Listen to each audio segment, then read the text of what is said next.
Hey everyone, how's it going? Hope you're all doing great, as I always say, staying happy and healthy and all that good stuff. And in this video, I have a story from Mount Bachelor in Oregon.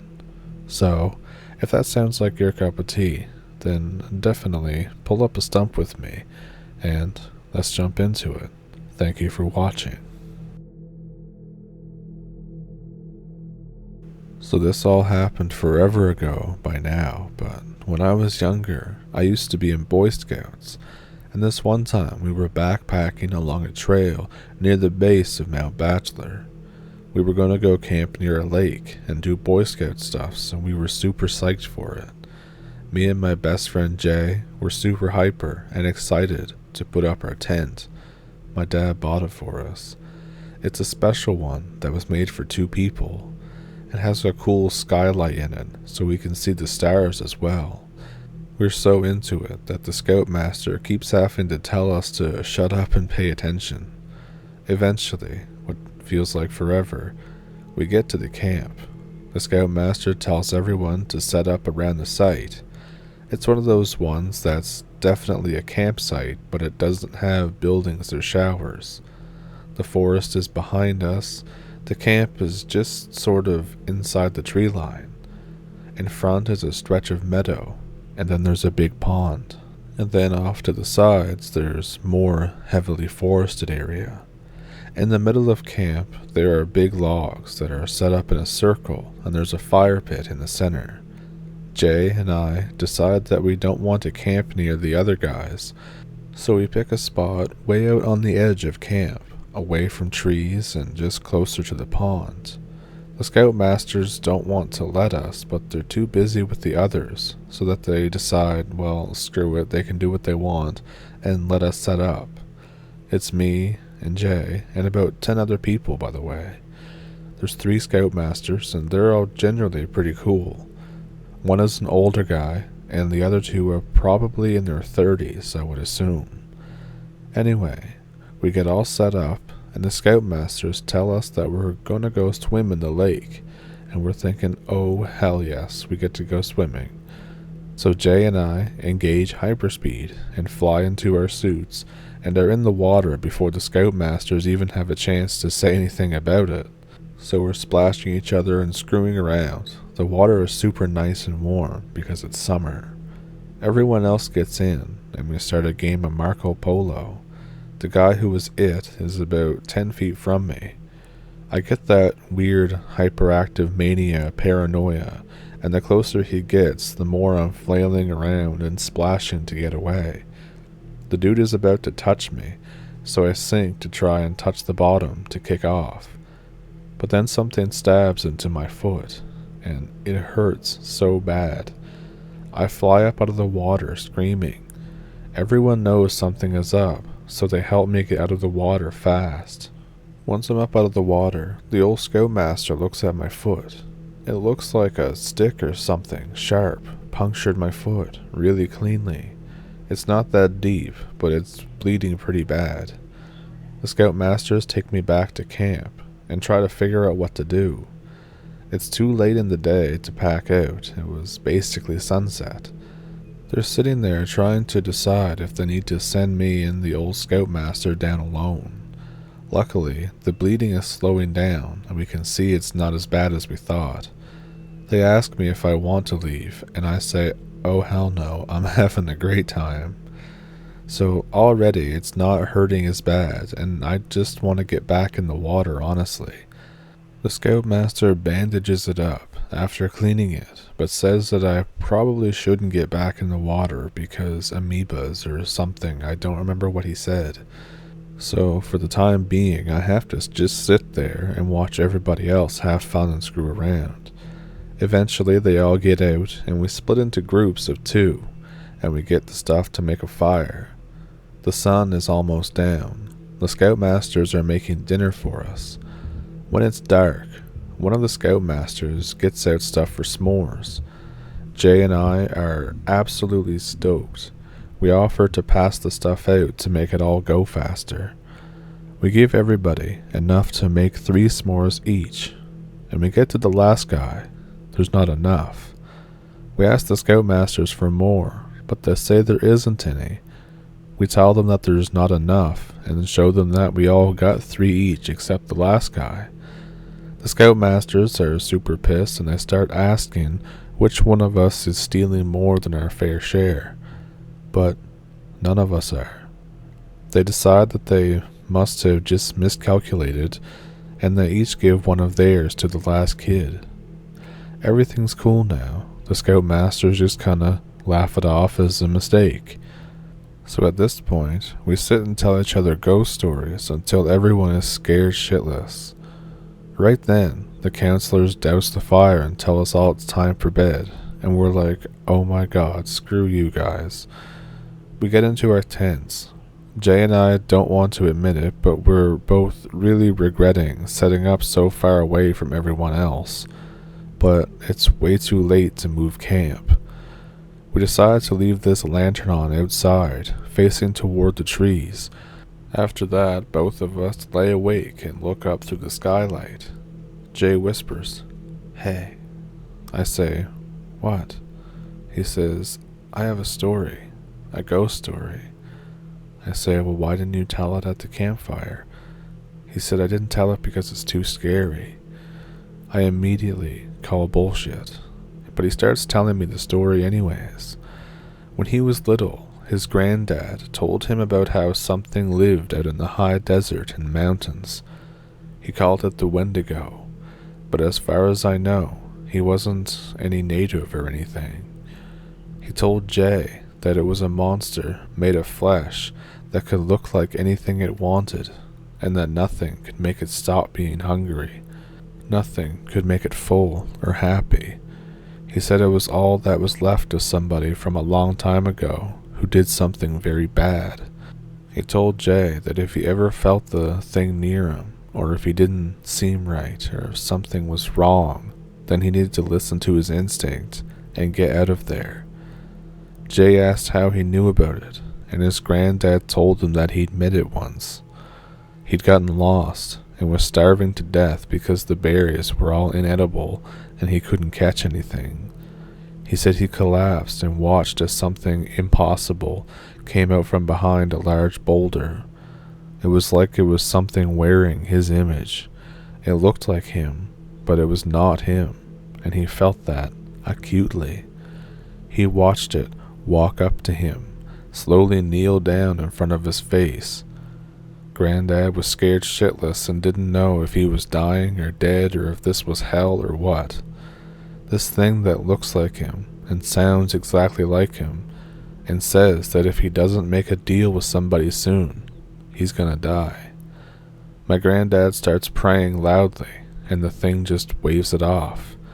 The thing tells him that he's starving, and it goes into detail what that means, how his fat is melting away, how his muscles are being sucked dry and are turning to mush, how even now the calcium from his bones is being stripped like a coal mine for anything that's valuable. It tells Granddad that it will only get worse, and that if he doesn't do something quick, the pain is going to continue until he dies. It tells Granddad that he absolutely needs to eat something. He keeps saying that, "You need to eat. You need to eat." Granddad screams that there's nothing to eat, and the thing that looks just like him shrieks in laughter. He says, "Of course there is," and points down at his legs. Granddad is absolutely flipping his shit now. He tries to pull out his rifle and shoot the thing. He's too weak, and the thing seems really upset. It's frowning, and it looks like the skin that it's wearing is loosening. Granddad says that it looked like a loose dress, and suddenly the skin just starts to fall off. This awful paper tearing noise, and falls to the ground, where it turns into dirt. What's left of this is shapeless, dry thing that's made out of ancient flesh and bloody dirt. Embedded in its gut is a disgusting ancient deer skull. It's held in there by bloody, wet dirt. The blood is fresh. The arms are gangly and end in 3 long fingers. The head is almost cylindrical, like a can. It's clearly not human. It has two very small black eyes in the center of his face. It looks down at him. From somewhere in the thing, it lets out this horrible, high-pitched noise. He said it sounded almost like an insect. The thing crumbles into a cloud of dirt and bone fragments and is gone. Running on pure adrenaline, Grandpa picks himself up and sprints at least a mile or two until, by sheer luck, he stumbles upon a hunting camp. He survives, but he refuses to ever go in the woods again. He says the thing is still looking for him, and that it'll come for Jay too, so he needs to be careful. Jay finishes with that, and we're both quiet for a minute. I don't want to admit it, but I am freaked the F out. I tell him that that's the most bullshit story I've ever heard. He knows I'm lying and asks me if I think it's weird about the s'mores. I tell him to knock it off and let me sleep. In reality, I'm shitting in my sleeping bag and too afraid to talk or move anymore. Jay somehow just falls asleep after a while. I can hear him snoring. Eventually, I get myself to calm down enough for me to pass out as well. I have really weird dreams. I keep waking up, but I'm not sure if I'm actually awake. It seems like the night is going on forever. Jay is snoring, and that keeps messing with my dreams. At one point, I have a dream that there's something out in the pond that's making this really weird, heavy breathing noise, like it's having to rip each breath inside of it. My eyes fly open, and I can still hear the sound. I'm looking up at the night sky. It's so dark that I can't even see the stars. I can move, but I'm absolutely petrified. I'm frozen in place. My eyes are wide open. Jay is snoring, but there's something underneath of it. It's that same breathing. And that's when I realize it. The lantern is off. I should be able to see the stars. The fabric of the tent rustles. Something is looking down into the tent. I can barely make it out, but it's huge. It covers the entire skylight with just its head. I move slightly, and something catches just enough light from the moon to spark its tiny, beady black eyes. It's looking at me. It doesn't have a face. It feels like my heart is frozen in place. I have no idea if I'm awake or if I'm dreaming. I'm shaking and slowly inching my hand toward the edge of my sleeping bag. This thing and I are locked in this stare down for at least 15 seconds. Finally, I get my hand around the bag and yank it up over my head. I curl into a ball at the foot of the bag, and I've realized that I've pissed myself, but at this point I don't even care. I can hear the thing rustling around the outside of the tent. It's making this kind of rubbing noise. I can only describe it as almost the sound of insect legs rubbing together, but amplified by I don't know how much. It brushes the tent near where I'm curled. I try to scream, but nothing comes out. The thing fiddles with the zipper for a second. My heart can't take much more. I feel like I'm going to pass out. The thing can't get the zipper open, so it quietly moves on. Now it's dead quiet. I pass out after the adrenaline wears off from sheer exhaustion. I wake up in the morning, groggy and stiff. I remember last night, and it all feels like a dream. I'm still really freaked out, but I'm not going to tell Jay about it. I think it was probably just a nightmare, a bad dream, something like that. The Scoutmasters make us breakfast. Jay is in a good mood and cheers me up pretty quick. I forget about everything, and I have an awesome day in the woods earning badges. Jay is in a really good mood. He makes me laugh all day. We keep sneaking off to play by ourselves. The Scoutmasters just kinda let us do our thing as long as we stay close. Night comes around, and we do another campfire. This time, We just roast marshmallows since we're out of s'more stuff. We're telling stories, and Jay says that he'll be right back. He has to go pee. The scoutmasters tell him not to go further than the tree line, but he walks a ways past camp toward the pond, and I lose sight of him in the dark. He comes back a minute or two later and sits down. The scoutmaster is telling a really good ghost story, so I don't really pay attention to what he's doing. I hear him crunching on something, and I look over. He's eating a s'more, and I think, what? I say, you jerk, you're the one that stole? He doesn't say anything. He just keeps eating. What the hell? I ask him again. He still doesn't say anything. One of the young scoutmasters notices and gives Jay a really angry look. He gets up and comes over. You need to give that to me right now, he says to Jay. Jay doesn't even look at him. He just kind of makes this kind of crying noise. What the hell's going on? Jay is acting completely weird. I'm getting that bad feeling in my stomach. The scoutmaster tells him to get up and takes his shoulder, but we hear something crunch. It sounds like a dead leaf. The scoutmaster yanks his hand back. There's a dent in Jay's shoulder. Jay stops eating his s'more and looks at me. It looks like something is wearing Jay's skin, and it doesn't fit quite right. His eyes are saggy and the mouth is too low. Suddenly, impossibly, Jay's voice comes from behind the group, which is now quietly watching the scoutmaster and Jay.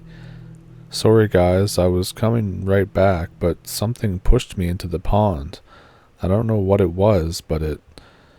Jay jogs back into the circle and sees something is really wrong. He looks at the thing wearing his skin. He goes completely pale. The thing looks back at him, and the skin kind of bunches up in the center of the face. Jay walks back toward the pond slowly, keeping his eyes on Jay. No matter how far away it gets, its head turns to keep Jay in view. The skin on its face is doing something, but it's too dark to see what exactly. It gets into the water, with its head basically turned totally backwards. The older scoutmaster turns his huge flashlight on it without saying anything. All of us are dead quiet and just shitting ourselves. No one moves. Jay's face pulls tight, so tight that the eyelids turn inside out. The skin rips and crumbles into dirt. The thing wiggles free like a caterpillar from a cocoon. It's ancient and withered and bony in all the wrong places. Looking at it hurts my brain. Nothing about it makes sense. The lumpy, tube-like head tilts sideways and then rotates back to the front as it turns to face us again. There's an effing deer skull embedded in its stomach. Even from here, I can smell the thing. It's both dry and dusty, but also festering, damp and sour, like the mud from the bottom of a deep river. The thing lets out this ear-splitting screech. Everyone shuts their eyes and claps their hands over their ears. I manage to open one eye, just long enough to see it slip back into the water. The sound cuts off as it goes under. All of us sit there, stunned. No one says anything. Then, basically as one, we all get up and sprint to our tents. The scoutmasters holler at us to stay inside until morning and to not come out for any reason. Jay and I cram ourselves into one sleeping bag. He's shaking badly, and he keeps saying, "That was it. That was it. It came back. He said it would come back, and it did, and that was it. It came back." I tell him to shut up and be quiet. All night, we can hear something swimming quietly in the water. The next morning, we all throw our shit together and get out. Jay and I eventually stop talking to each other. I mean, we didn't really mean to. He just withdrew to the point that I couldn't reach him.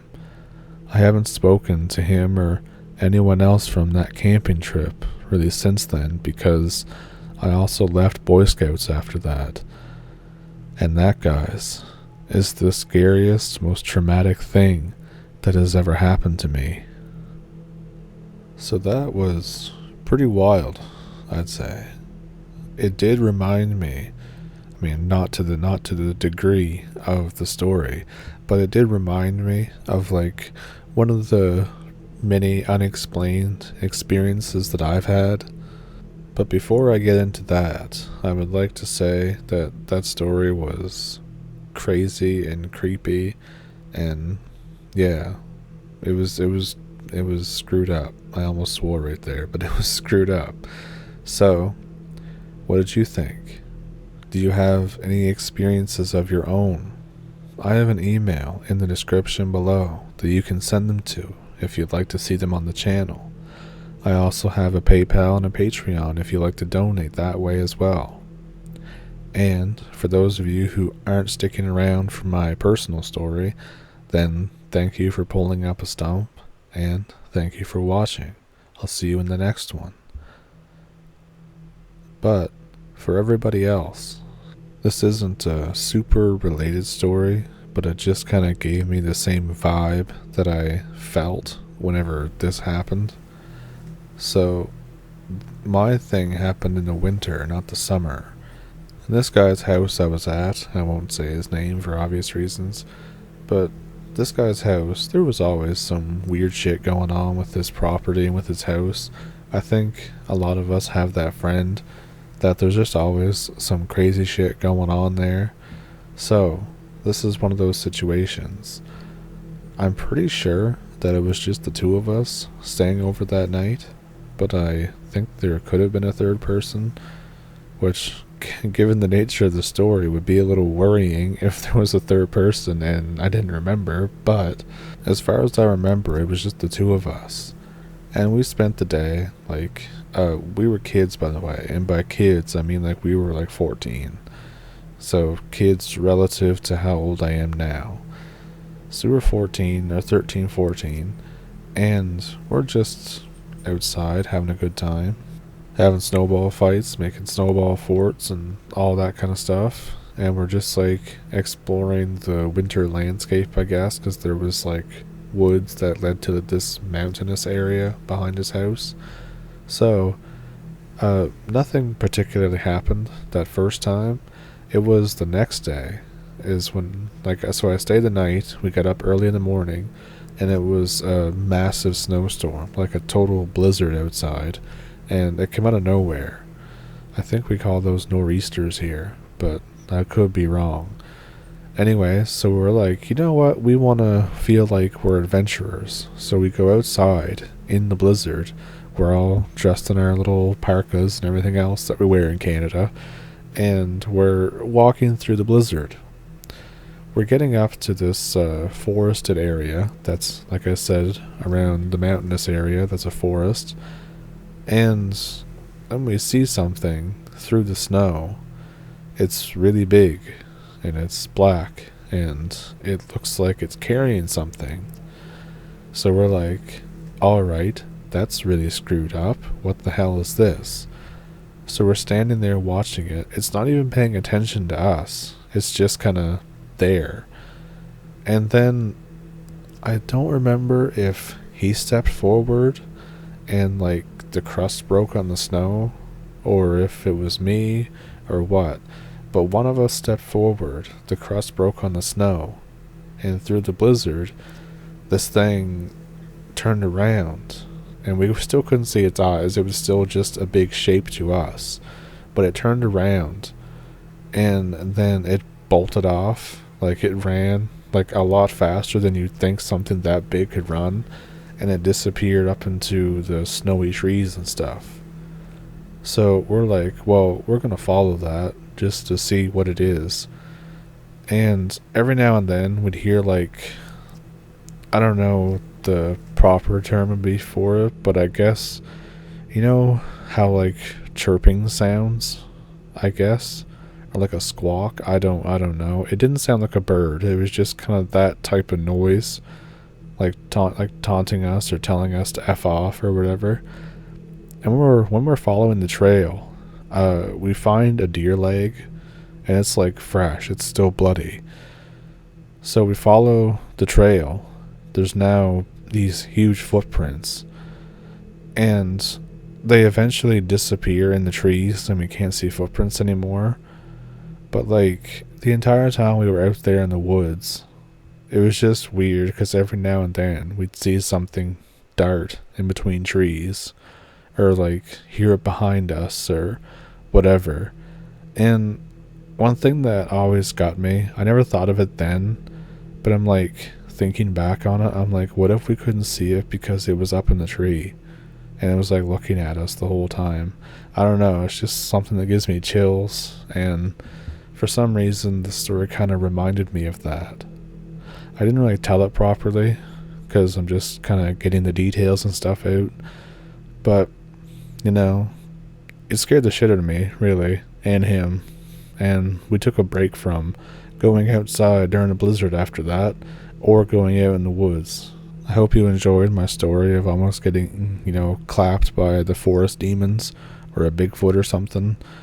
But yeah, if you did enjoy it, then definitely like and subscribe. Thank you all for bolting up a stump, and I will see you in the next one. Thank you for watching.